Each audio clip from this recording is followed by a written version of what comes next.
https://amazon.com သွားလိုက်တာသူ့ရဲ့ဒီ dashboard တွေကိုရောက်သွားမယ်အဲ့တော့ကျွန်တော်တို့ကဒီဘက်မှာဟုတ်လားဒီမှာ sign in button ရှိတယ် create AWS account ဆိုတာရှိတယ်ကိုက account ရှိပြီလားဆိုရင် sign in တန်းပြီးဝင်လို့ရတယ်နော်account မရှိသေးဘူးဖွင့်မှာဆိုရင် create AWS account အဲ့တော့ AWS account ဖွင့်ဖို့အတွက်ဘာလို့လဲဟုတ်ပြီနော်ဘာလို့လဲဆိုရင်ကျွန်တော်တို့ကပထမဆုံးတစ်ချက်က email လို့ email နော် email ကရုံး email ဖြစ်လဲရတယ် Gmail ဖြစ်လဲရတယ်ဘာမှဖြစ်နော် mail address တစ်ခုလို့မယ်အဲ့ mail address ကဘာအနေနဲ့သုံးပါလဲဆိုတော့သူကအရေးကြီးတယ်အဲ့ mail address ကအဲ့ကျွန်တော်ဖွင့်လိုက်မယ် AWS account ရဲ့ root user email အနေနဲ့တွားပြီးသုံးပါroot user email အဲ့တော့ဘာဖြစ်ရမလဲဆိုတော့ root user email အနေနဲ့ဖြစ်မှာဖြစ်တဲ့အတွက်ကြောင့်အဲ့ email ဒီ unique ဖြစ်ရမယ်ဟုတ်ပြီနော် unique ဖြစ်ရမယ် unique ဖြစ်ရမယ်ဆိုတာက email တစ်ခုကို AWS account တစ်ခုပဲသုံးလို့ရတယ်ဒါကိုပြောချင်တာ email တစ်ခုနဲ့ AWS account 4-5ခုဖွင့်လို့မရဘူးနော် okay ဒါကပထမတစ်ချက်အဲ့တော့ဒါဆိုရင် email တစ်ခုတည်းကိုပဲ AWS account 3-5ခုဖွင့်ကျင်နေဆိုရင်ဘယ်လိုလုပ်ရမလဲဘယ်လိုလုပ်မလဲဆိုတော့ use case ကအမှထားပါအောင်ဆိုတချို့ရေဆိုရှိရဗျာဥပမာ for example ကို organization ထဲမှာကိုယ့်ရဲ့ဟလာmail group တစ်ခုရှိမယ်ထားပါအောင်ဆို id. ဟလာ id@ ဟလာထားပါအောင်ကိုယ့်ရဲ့ကိုယ့်ရဲ့ဒီရုံး domain ပေါ့ .com ပေါ့ကိုကဒီ email တစ်ခုနဲ့ပဲကိုကဒီ AWS account ကိုသုံးကျင်တယ်တခြား email တွေမသုံးကျင်ဘူး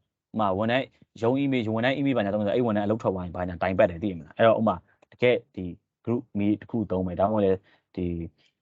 January သုံးတဲ့ mail တစ်ခုကိုသုံးပြီး account ဖွင့်ရှင်တယ်အဲ့ mail တစ်ခုလည်းပဲသုံးပြီးတော့ဟလာ AWS account တွေ4-5ခုဖွင့်ရှင်တယ်ဘယ်လိုလုပ်ရမလဲပါစသဖြင့်အဲ့တော့ email တစ်ခုလည်းသုံးပြီးတော့ AWS account multiple account ဖွင့်ရှင်တယ်ဆိုကျွန်တော်ကဘယ်လို trick လေးသုံးလို့ရလဲဆိုတော့ကျွန်တော် email ဆိုရင်ကျွန်တော် Gmail ပေါ့ Gmail နဲ့ဖွင့်ကျွန်တော် Gmail ဆိုရဲလင်းအောင်တော့ဟလာOpenLab@gmail.com ပေါ့နော်ဒါဆိုကျွန်တော်ကဒီ Gmail ရှိတယ်ဆိုတော့ကျွန်တော်ဒီ Gmail သုံးပြီးတော့ကျွန်တော်က AWS account 3ခုဖွင့်တာလို့ဖွင့်တာဆိုတော့ကျွန်တော် Gmail trick တစ်ခုသုံးတာအဲ့ဒါပါဆိုဒါကျွန်တော်တို့များများသိပါတယ်နော် mail name ပေါ့နော်ကျွန်တော်ဒီ mail name ရဲ့နောက်မှာတော့ plus sign လေးခံပြီးတော့ကျွန်တော်က additional keyword တစ်ခုထည့်လိုက်ဥပမာကျွန်တော်ဆိုရင် production account ဆိုပြီးတော့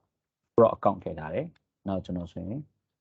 ရဲလင်းအောင်တော့ OpenLab plus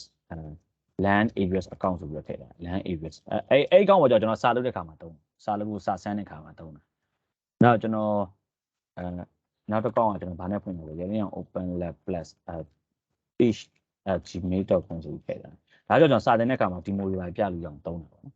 account 3ခုကျွန်တော်ဖွင့်တာကျွန်တော်တို့နောက်အဲ့တော့ဒီနောက်မှာကျွန်တော်ဒီ plus sign လေးခံလို့ trip တစ်ခုထည့်လိုက်တာပေါ့နော်အဲ့ဆိုရင်သူကဟို AWS ဘက်ကကြည့်ဒါ unique ဖြစ်တယ် unique ဖြစ်တော့သူကအဲ့လိုမျိုးဖွင့်လို့ရတယ်ကိုယ့်ဘက်ကို email ပြန်ဝင်တဲ့အခါကျရင်လေကျွန်တော်တို့ကရဲလျောင်တော့ openlab@gmail.com ပဲဝင်အဲ့တော့ပြဿနာမရှိဘူးအဲ့လိုမျိုး trip လေးသုံးပြီးတော့ Gmail တစ်ခုနဲ့ multiple AWS account ဖွင့်မယ်ဆိုရင်ဖွင့်လို့ရတယ်ဟုတ်ပြီနော်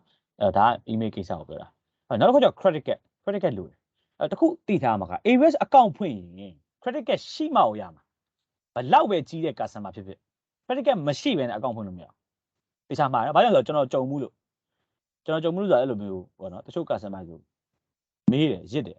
မဟုတ် credit card မရှိဘူးဘာလို့မှန်တယ်လေသူတို့မျိုးပြောရတယ်မှန်ပါ credit card မရှိတော့မှရုံးအနေနဲ့ကြောက် credit card ပဲရှိနော်တယ်မှာ credit card ဆိုတာ personal သုံးတာ哦အဲ့တော့မှဘယ်သူကရုံးအတွက် AWS account ဖွင့်တာကိုယ့်ရဲ့ credit card ကြီးထည့်နေပါတယ်အဲ့လိုမျိုးအဲ့တော့ဟိုမှာ credit card မရှိဘဲ account ဖွင့်လို့မရဘူးလားမေးမရဘူးလုံးဝမရဘူး credit card ရှိမှရမှာ credit card မရှိဘဲ AWS account လုံးဝဖွင့်လို့မရဘူးဒါပေမဲ့အဲ့ credit card က account ဖွင့်တဲ့အချိန်မှာပဲလိုတာတကယ်လို့ဥပမာကိုကရုံးအတွက်သုံးတယ်နော် okay ဒီ charges လာဒီတလားတော့ charges ကိုရုံးရဲ့ account ကနေ AWS ကို billing ပေးခြင်းတယ်ဟိုရအဲ့ဒါနောက် change လို့ရတယ်ကိစ္စမရှိဘူးဒါပေမဲ့လောလောဆယ် account ဖွင့်နေချိန်မှာ credit card ကတော့ထည့်ပေးမှရမှာအဲ့ဒီအတွက်ကို organization အတွက်ကိုက account ဖွင့်နေဆိုရင်တော့မှကိုမှ credit card တစ်ခုသုံးမှရမယ်သုံးပြီးတော့ account ဖွင့်လိုက်ဖွင့်ပြီးတော့မှ account ဖွင့်ပြီးတော့မှ AWS account ပွင့်သွားပြီဆိုတော့မှ payment method မှာသွားပြီးတော့ payment information ကိုသွားချိန်လို့ရတယ်ဟုတ်ပြီနော်အားကြောင့်မို့လို့စဖွင့်တဲ့အချိန်မှာတော့ credit card ရှိကိုရှိမှရမယ်မရှိလို့မရဘူး okay အဲ့တော့ဒါဆိုရင်စဖွင့်တဲ့အချိန်မှာပတ်စံပေးဖို့လိုလားဆိုတော့မလိုဘူးတော့ကျွန်တော် account ဖွင့်တာ free ဒါပေမဲ့ AWS ကအဲ့ credit card ကို payment verify လုပ်တယ်အဓိက main ထည့်လိုက်တဲ့ card ကြီးကအတူလားဆက်လားဆိုတော့စစ်တယ်ပေါ့အဲ့ဒါမျိုးသူတို့ကအဲ့တော့အဲ့ card ကနေသူက1 USD ဖြတ်တယ်နော်1 USD ဒါမှမဟုတ်ဆိုလဲ1 euro ဖြတ်တယ် နော်1 euro ဖြတ်တယ်နော် euro က EU လားဘယ်လိုရေးရမလဲမသိပါဘူးနော်ထားပါတော့ဒီလိုလေးလိုက်မယ်တော့ရေးရနော်ထားပါတော့အဲ့မြန်မာဆိုရင်ကျွန်တော်မြန်မာ1 USD နဲ့ညီမျှတဲ့အမောင့်ဖြတ်သွားလိမ့်မယ်ဟိုမှာကျွန်တော်ဖွင့်တော့ဆိုကျွန်တော် AYA debit card သုံးတယ်ကျွန်တော် credit မရှိ debit သုံးတာdebit သုံးတော့ debit ရနေဟိုမှာ1 USD ဆိုရင်ကျွန်တော်ဖွင့်တော့ဆိုရင်2000ဖြတ်တယ်အခုဆိုရင်3000ပေါ့3000ကျော်ဆိုနော်ဒီကောင်တွေကဝင်တာ2100နဲ့ဝင်တာနော်ဖြတ်ရင်3000ကျော်နဲ့ပြန်ဖြတ်တယ်နော်အဲ့တော့ဒါတွေအတွင်းဒေါ်တွေပါတယ်ထားပါတော့နော်အဲ့တော့အဲ့နဲ့ညီမျှတဲ့ပမာဏဖြတ်လိမ့်မယ်အဲ့ဖြတ်သွားတာသူက permanent မဟုတ်ဘူးသူကအဓိက verify လုပ်တာအဲ့တော့တရက်နှစ်ရက်လောက်နေပြီးွားရင်ကတ်ထဲကိုသူပြန်ပြီး refund လုပ်ပေးလိမ့်မယ်နော်ပြောချင်တာမဆုံးဘူးမဆုံးဘူးသူအဓိက verify လုပ်တာနော်အဲ့တော့ဟုတ်ပြီနော်အဲ့တော့ဆက်စားကြမှာတော့အဲ့ဒါဖြတ်လိမ့်မယ်နောက်ပိုင်းကျရင်သူပြန်ပြီး refine လုပ်ပေးလိမ့်မယ်အဲ့ဒါက3-5ရက်လောက်သွားကြာနိုင်တယ်ပေါ့နော်အခါကျရင်တရက်နဲ့ပြန်ရတယ်မျိုးရှိတယ်ဆိုတော့1 USD ပါပဲအများကြီးမဟုတ်ဘူး okay အဲ့တော့ဒါဆိုရင်ကျွန်တော်ပြန်ပြီး catch up လုပ်မယ် account ဖွင့်ဖို့အတွက်လိုတာက email unique ဖြစ်ဖို့လိုတယ်နောက်တစ်ခုကကျတော့ credit card လိုတယ်ဒါဆိုရင်ကျွန်တော် account ဖွင့်ပြရမယ်နော်ဒီမှာ create AWS account ဆိုပြီးကျွန်တော်နှိပ်လိုက်ရင်နော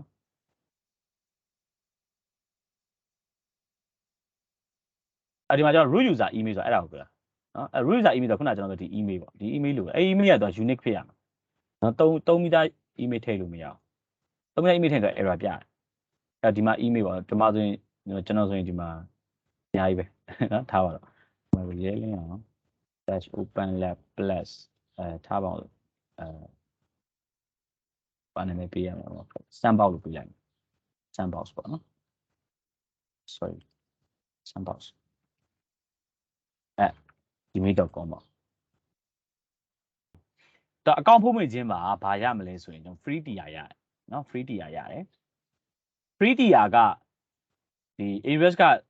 ဒီသူ့ရဲ့ဒီ account cloud ကိုစပြီးသုံးတဲ့ user တွေအတွက်ကိုသူကဒီ service လေးတွေကိုအမီးပေးဆန့်တဲ့သဘောတရားပေါ့နော်ကျွန်တော်တို့မှနေတွေပါဖျားဘူးသွားရင်အမှ Z.P တွေပါ ZT တွေပါ free ချထားပြီးပုံစံမျိုးလေးပဲအကုန်စားလို့တော့မရဘူးနော်ဈေးတွေကထရိုက်ရင်နော်free tier ဆိုတော့သူက service တွေအမီးပဲအဲ့တော့ဥမာ AC တို့ပါလို့ဆိုရင်ဥမာ free tier သုံးလို့ရတဲ့သူ့ရဲ့ဒီဟိုဟာရှိတယ် sizing ရှိတယ်အဲ့ဒါဆိုရင်1 core 1 GB လောက်ပဲသုံးလို့ရတယ် CPU 1 core 1 GB စာလောက်ကိုနိုင်ပေါင်း950ပါညာဒီလောက်ပဲstorage ဆိုလဲ5 GB လောက်သုံးလို့ရတယ်ဗျအဲ့လိုမျိုးလေးပဲတကယ် infra တော့ run လို့မရဘူး free tier သိရမလားအဲ့လောက် run လို့ရလောက်တဲ့အထိ charges မပေးထားဘူး free tier နော်Oracle account တွေပါဆို Oracle cloud တွေပါဆိုရင်သူဟိုဟာပေးတယ်တစ်လောက်ဒေါ်လာ300ပေးတယ်ကျွန်တော်သိတော့ဆိုရင် Oracle ဆိုရင်တစ်လောက်ဒေါ်လာ300ပေးတယ် free tier အတွက် AWS မှာဆိုရင်တော့ service site ပေးထားတယ်အဲ့ဒါကိုကျွန်တော်ဘယ်မှာသွားကြည့်လို့ရလဲဆိုတော့ AWS free tier လို့ရှာလိုက် AWS free tier လို့ရှာလိုက်ဒီမှာအပေါ် AWS ရှာတော့ဘာလို့အလီပါပါလာပြန်ဟုတ်ကဲ့ဒီမှာနော်ဒီမှာ free အဲ့မှာတော့ကြည့်လိုက်အဲ့မှာဆိုရင်သူကဘာပြောထားလဲဆိုသူ့ရဲ့ဒီ free tier မှာသုံးလို့ရတဲ့ service တွေပေါ့နော်အဲ့ဒါတွေပြောထားတယ်နော်ဒီမှာဘယ် service ဆိုရင်ဒီမှာဒီကောင်စင်နိုင်နဲ့သုံးလို့ရတယ်950ဒီမှာ S3 ဆို storage ဆို 5K သုံးလို့ရတယ် RDS ဆိုရင် database ဆိုရင်950သုံးရတယ်ဒါမျိုးပေါ့အဲ့မှာကိုကသွားပြီးကြည့်လို့ရတယ်ဘယ် service ဆိုရင်ဘယ်လောက်သုံးလို့ရတယ်ဆိုအကုန်လုံးအမီးလောက်လေးပဲအမီးပဲပေးသုံးလာတာနော်တကယ်တော့ run ပြီး run လို့ရဒါပေမဲ့စာစမ်းမှုအတွက်လောက်တယ်နော်ဒီအခုကျွန်တော်ဒီတန်းမှာစာစမ်းမှုအတွက်လောက်တယ်ဒါပေမဲ့တချို့ service တွေ like ဆန်းလို့မရတာရှိတယ်ဒါပေမဲ့အဲ့ဒါကျွန်တော်ပြပြပေးမယ်ဘယ်လိုမျိုးလဲဆိုတော့နော်အဲ့စာစမ်းမှုအတွက်ကလောက်တယ်အဲ့တော့ free tier အနေနဲ့ဖွင့်ပြီးတော့ဆန်းလို့ရတယ်ဒါပေမဲ့အဲ့အလေးရှိတယ်ဗောနော်အဲ့တော့ဒီမှာသွားရှာကြည့်လို့ရတယ်အဲ့တော့ okay ဒီမှာဆိုကျွန်တော်က okay sandbox ဖွင့်မယ်ဆိုရင် sandbox နော်ဒီမှာ account name တစ်ခုပေးလိုက်မယ်ထားပါအောင်ဆိုရင်းအောင် sandbox ဒါမျိုးပေါ့အဲ့ account name ကကြိုက်တာပေးလို့ရတယ်ဒါကတော့ဟို unit ဖြစ်စရာမလိုကြိုက်တယ်လို့ပေးနော်ဥပမာYe Lin Aung အချောကြီးဆိုပြီးပေးလိုက်ရဒါမျိုးပေါ့နော်ပြတာနော်ဒီမှာ sandbox ဆိုပေးလိုက်မယ် okay အဓိက email ပဲဒီ email unique ဖြစ်ရverify email verify email လောက်လိုက်ဆိုတော့ကျွန်တော်စီ email ဝင်လာလိမ့်မယ်အဲ့တော့ခဏလေးကျွန်တော်ကြည့်လိုက်ဟာ verify code ပါပြီ514161 514161နော်verify အကုတ်မြိုင်ပြန်ပြီးတော့ဟို send လုပ်ခိုင်းလို့ရတယ်ဒါပေမဲ့တော့မြန်တယ်10မိနစ်တွင်းဝင်နော် email confirm လုပ်ပဲဒီမှာ root password ထည့်ရလိမ့်မယ်root password ကတိကျပေးဘာကြောင့်လဲဆိုတော့ဒီ password ကခုနကကျွန်တော်တို့ထည့်ခဲ့တဲ့ဒီ email အတွက်အဲ့တော့ကျွန်တော် login ဝင်တဲ့အခါမှာဒီ email plus အခု create လုပ်မဲ့ password ကိုပေးပြီးတော့ဝင်ရမှာနော်တွားပြီးတော့ဥမာဟလာကိုချစ်3လေးတွေပါတော့မလုပ်နဲ့နော် strong ဖြစ်တဲ့ password ကိုပေးနော်ကိုချစ်3လေးတွေပါတွားပြီးတော့လွယ်တာလေးမပေးနဲ့ဘာကြောင့်လဲဆိုတော့ security best practice ရပါကိုယ့်ရဲ့ Gmail နဲ့ကိုယ့်ရဲ့ password နဲ့ကမှာတရားရောက်ကကိုယ့် password guess လုပ်လို့ရတယ်ဆိုရင်ကိုယ့် account ကိုဝင်လို့ရပါတယ်เนาะအဲ့ခါကျရင်ကိုယ့်အတွက် risk များတယ်ပေါ့secure ဖြစ်မဲ့ password တစ်ခုကိုပေးအဲ့တော့ကျွန်တော်ကဗာပေးရမယ်ဆိုတော့ကျွန်တော်ကပေးမဲ့ password ပေးလိုက်AWS ကတော့ security ကိုအရန်ဟိုဟာဖြစ်တယ်ပြောချင်တာကကျွန်တော် password ပဲပေးပြီးပါကျွန်တော်ဒီမှာ review ဟိုမျက်လုံးအဖွင့်ပိတ်လေးမပါဘူးတိလား password ပြန်ကြည့်လို့ရအောင်တလုံးပေါက်မှန်လားမပါအောင်မပါတော့ကွာတစ်ခါလေးမှန်အောင်ရိုက်နော်ရိုက်တော့ရိုက်လိုက်တာပဲနော်ရိုက်တော့ငါလည်းသိရဖျားသခင်လည်းသိရဟဲ့လားပြီးတော့မှဖျားသခင်ပဲသိတော့ငါမသိတော့ဘူးပဲဖြစ်သွားလိမ့်မယ်နော်အဲ့တော့ password ကိုကျွန်တော်ဆိုတော့ကျွန်တော် standard password ရှိတယ်ကျွန်တော် public website တွေမှာသုံးတဲ့ standard password ရှိတယ်အဲ့ password နဲ့ကျွန်တော်သုံးတယ်ဒါဆိုကျွန်တော်မှတ်မိရတုံးwebsite တွေဆိုရင်ကျွန်တော်အဲ့ password တန်းဝင်လာတော့ဝင်သွားအဲ့လိုမျိုးနဲ့ကိုကဥမာတိုက်တစ်ခုကို password တစ်ခုပေးတဲ့လူမျိုးဆိုရင်တော့ကိုပေးတဲ့ password ကိုပြန်ပြီးတော့ပေးပြီးပြန်မှတ်ထားနော်ဘုန်းကြီးကျွန်တော်အလုပ်ရှုပ်တယ် reset တွေပါချနေရတယ်နော် okay ဒီမှာ password ပေးပြန် continue okay ဒါဆိုရင်ဒီမှာ continue ဖြစ်သွားပြီဒီမှာဆိုကျွန်တော်က contact information ထည့်ရတာပဲเนาะအဲ့တော့ဒီမှာဘာအတွက်သုံးပါလဲပါလား business လား personal လားကျွန်တော် personal เนาะ personal ဆိုရင်ဒီမှာကျွန်တော်က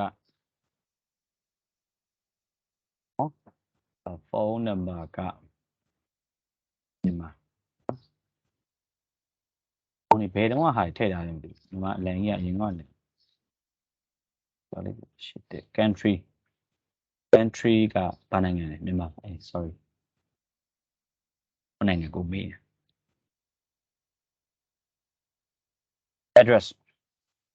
ဟဲ့လား address ကဘာလဲဆိုတော့ကလေးလေးချင်းကိုဟဲ့လားနော်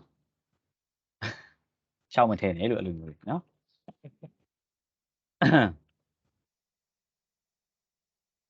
okay city ကရန်ကုန် state ကရန်ကုန် postal code ကနော် postal code မသိရင်ကိုယ့်ကိုရှာကြည့် Google မှာမြို့နယ်လိုက် postal code ရှိတယ် okay I have green okay ဒါဆိုဒီမှာဒါဆို contact information step 2ဒီမှာကျွန်တော် cat information ထည့်ရအောင်နော် cat information ထည့်ရအောင်ဆိုတော့ခဏလေးဒီကောင်ဟိုကမဖြစ်ဘူးမတ်ကြီးပေါ့အဲ့ခဏကျွန်တော် screen share ခဏပိတ်လိုက်နော်ခဏလေးကျွန်တော်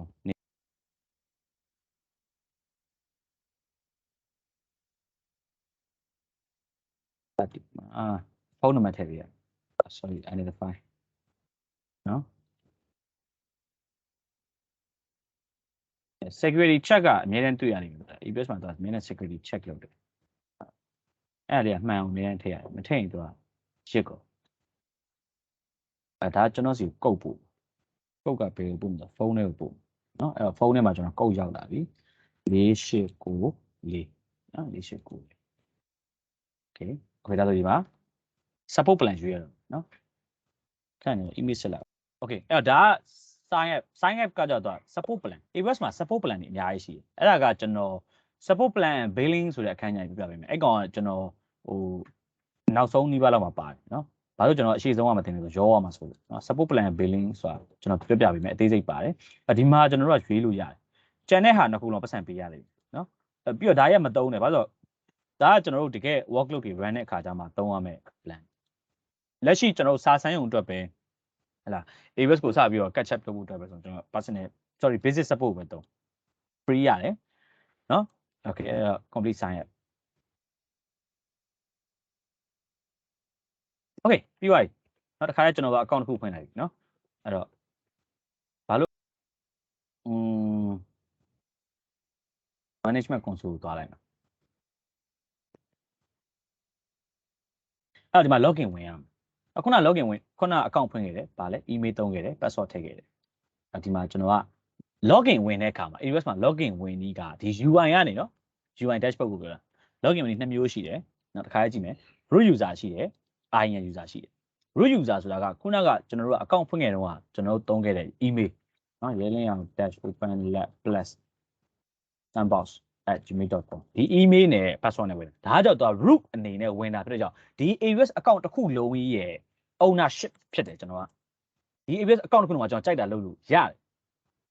ကျွန်တော် Windows မှာဆိုရင် administrator account လို့ Linux မှာဆိုရင် root user account လို့ super user အဲ့တော့စအခုမှကျွန်တော်ဒီ account ကကျွန်တော်အခုဒါအကုန်လုံးနဲ့အတူတူဖွင့်ထားတာကျွန်တော်မှာ root user တယောက်ပဲရှိတယ်AWS မှာ account ဖွင့်ဝင်ခြင်းဒီပထမဆုံးပါလာမယ့် user ဒီ root user ပဲ root user တယောက်ပဲရှိတယ်ကျန်တဲ့ user တွေကဘာလုပ်လို့ရလဲ create လုပ်လို့ရတယ်ဒါပေမဲ့ root user အနေနဲ့ login ဝင်ပြီးတော့မှ create လုပ်လို့ရမယ်အဲ့တော့ဘာ user တွေ create လုပ်ရလဲဆိုတော့ကျွန်တော် IAN user တွေ create လုပ်ရတယ်နော် IAN user အဲ့တော့ IAN user ဆိုတာဘာလဲ IAN ဆိုတာဘာလဲဆိုတာစိတ်မပူနဲ့ကျွန်တော်ပြီးပါလာလိမ့်မယ်နော်ပြီးရင်ကျွန်တော်စပြီးတော့တင်ပါ IAN အကြောင်းပဲအဲ့တော့ IAN user အနေနဲ့ဝင်မယ်ဆိုရင်ကျွန်တော်တို့ကဘာလုပ်လဲဆိုရင်ကျွန်တော် IAN user အနေနဲ့သုံးမယ်ဆိုရင် IAN user name ဒီ unique မဖြစ်ဘူးပြောချင်တာက root user နဲ့ဝင်တုန်းကကျွန်တော်ပြောခဲ့တယ် email ဒီ unique ဖြစ်ရမယ်အဲ့တော့ root user နဲ့ဝင်တဲ့ခါကျွန်တော်ကိုယ့်ရဲ့ email ကိုထည့်ပြီးတော့တစ်ခါတည်းတန်းဝင်သွားလို့ရတယ် unique ဖြစ်တယ် IAN user က unique မဖြစ်အဲ့တော့ unique မဖြစ်ဘူးအဲ့တော့ကျွန်တော် IAN user နဲ့ဝင်တဲ့ခါမှာ user name က unique မဖြစ်တော့ကြောင့်ကျွန်တော်ကဘာထည့်ပေးရလဲဆိုတော့ account ID ထည့်ပေးရတယ်ကျွန်တော်တို့ login ဝင်မဲ့ AWS ရဲ့ account ID အဲ့ AWS ရဲ့ account တိုင်းမှာက account ID ရှိတယ်အဲ့ဒါဒီတွဲ digit ရှိတယ်အဲ့တွဲ digit ဒီ unique ဖြစ်တယ်အဲ့ဒါမျိုးပေါ့ဟုတ်ပြီနော်အဲ့တော့အဲ့ဒါက IAN user create လုပ်ပြီးသွားတယ် create လုပ်ပြီးသွားတဲ့ခါကျရင်ကျွန်တော် IAN user နဲ့ login ဝင်ပြမယ်လောလောဆယ်မှာတော့ကျွန်တော်က root user ပဲရှိသေးတယ် root user နဲ့ login ဝင်မယ်အဲ့တော့ဟလာခုနကကျွန်တော် create လုပ်ခဲ့တဲ့ဟလာ Ye Lin Aung OpenLab sandbox@gmail.com နော်โอเคဒါဆိုဒီမှာကျွန်တော် password ထည့်ရလိမ့်မယ် password ကခုနကကျွန်တော်ပေးခဲ့တဲ့ password ဒါဖျားတခင်နဲ့ကျွန်တော်ပဲနှစ်ယောက်တည်တဲ့ password ပေါ့နော်နောက်ပတ်လောက်ကျရင်ဖျားတခင်ပဲတည်ရလိမ့်မယ်โอเคဝင်သွားပြီနော်ဒါဆိုရင်ကျွန်တော်ဒီမှာ dashboard လေးကိုစပြီးတော့ကြည့်အောင်နော်โอเคအဲ့တော့ဒါဒီ AWS ရဲ့ dashboard နော် dashboard ဒါတော့ဘာညာ smart ကကျွန်တော်ဒီမှာ train နေလာပြီโอเค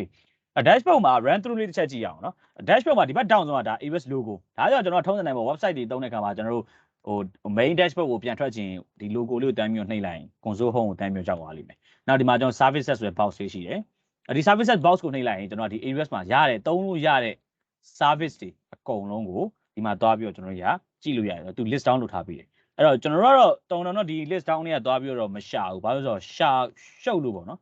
service တစ်ခုကိုသုံးကြကျွန်တော်ဒီ search box ကနေရှာတယ်ဥပမာကျွန်တော်က S3 သုံးခြင်း S3 ပေါ့ဒါဆိုဒီမှာတော့ S3 ဆိုပြီးပေါ်လာလိမ့်မယ်ဥပမာကျွန်တော်ကထားပါအောင်ဆို database သုံးခြင်းနဲ့ဆိုရင် RDS ပေါ့ relational database service ဒါဆိုဒီမှာ RDS ပေါ်လာမယ်ဒီမှာသူရဲ့ဒီ streaming service တွေပေါ်လာမယ်ဥပမာကျွန်တော်ထားပါအောင်ဆိုဥပမာ container သုံးမယ်ဆိုရင်ကျွန်တော် for example Fargate ပေါ့သူရဲ့ service name ကြီးထည့်လိုက်ဒါဆိုဒီမှာ Fargate ပေါ်လာလိမ့်မယ်ဒါမျိုးပေါ့ဒါမှမဟုတ်ကျွန်တော်ထားပါအောင်ဆို security သုံးခြင်းနဲ့ဆိုရင် web application console ဒီမှာ web application firewall ပေါ့ဒါဆိုဒီမှာ web application firewall ပေါ်လာပြီ web function search bar ကနေကျွန်တော်ကိုသုံးနေတဲ့ service ကိုရှာပြီးသုံးလို့ရတယ်ဒီမှာ service ဆက်ကြောက်ဆိုတာသူ့မှာရှိတဲ့ service အကုန်လုံးကိုလာပြထားဆိုတော့ကိုကဘယ် service တွေရတယ်သိချင်တယ်ဒီမှာသွားကြည့်လို့ရတယ်ဒါပေမဲ့တစ်ခုချင်းစီရှာနေမယ်ဆိုတော့ဒီထဲမှာရှာတော့အချိန်ကုန်တာပေါ့ဒီမှာတော့ analytics လုပ်လို့ရတယ် ARVR လည်းရှိတယ် cost management tools တွေ developer tools တွေ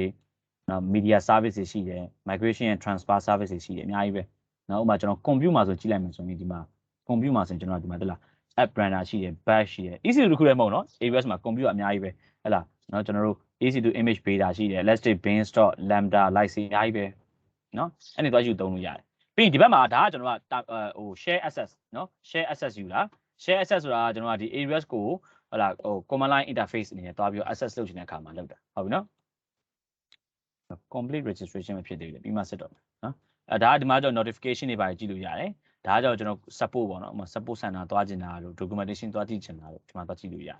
ဒါက region နော် region ကျွန်တော်ဒီမှာ region တွေရွေးလို့ရတယ်အများကြီးပဲregion ဆိုတာဘာလဲဘာလို့ရတာလဲစိတ်မပူနဲ့နော်ပြောပြပေးမယ်နောက်မှပါမယ်ကျွန်တော်ဒီမှာ single region ကိုရွေးမယ်ဘာကြောင့်လဲဆိုတော့ကျွန်တော်မြန်မာအနေနဲ့ကြည့်မယ်ဆိုရင်စင်ကာပူကကျွန်တော်တို့နဲ့အနည်းဆုံးပဲနော် latency အနည်းဆုံးပြောတာနော်ဟိုဟာနီးတာကိုပြောတာမဟုတ်ဘူးဘာလာနီးတာကိုပြောမှာ latency အနည်းဆုံးလို့စင်ကာပူကနော် okay အဲ့ဒီဘက်မှာတော့ဒါကျွဲ user information ပေါ့နော်ဒီမှာဆိုကျွန်တော်ရဲလင်းအောင် sandbox ဆိုတာက account ဖွင့်တော့ကကျွန်တော် full name မှာပေးခဲ့တဲ့အတိုင်းပဲဒီအောက်မှာကြည့်လိုက်ကျွန်တော်ရဲ့ဒီမှာ account information ရှိတယ်နောက် service quota organization တွေ billing dashboard တွေဒီမှာသွားကြည့်လို့